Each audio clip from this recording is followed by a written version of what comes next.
بيتكوفيتش يستدعي عبدلي لتعويض حسام عبار.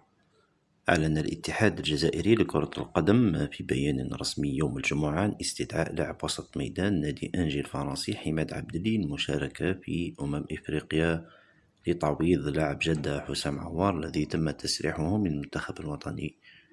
وأوضح بيان الفاف أن عوار خضع مساء الخميس إلى كشوفات طبية أكدت تعرضه لإصابة، وهو ما دفع الطاقم الفني والطبي إلى اتخاذ قرار تسريحه من المعسكر، غير أن البيان لم يكشف طبيعة الإصابة ولا نوعها، مكتفيا بالإشارة إلى عدم جاهزية اللاعب لمواصلة التحضيرات.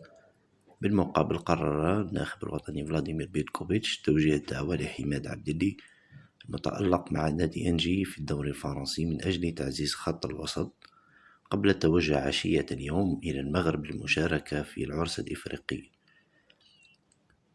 كما طلب جل الجزائريين خاصة المحللين باستدعاء حماد عبدلي للمنتخب الوطني، واستغرب البعض عدم استدعائه. شاءت الأقدار أن يتم استدعاء له مؤخرا، وذلك بعد تعرض حسام عوار لإصابة، غير أن الفاف لم يؤكد نوع الإصابة التي تعرض لها اللاعب الجزائري لاعب جدة. كما لا تنسوا مشاركتنا في تعليقات. السلام.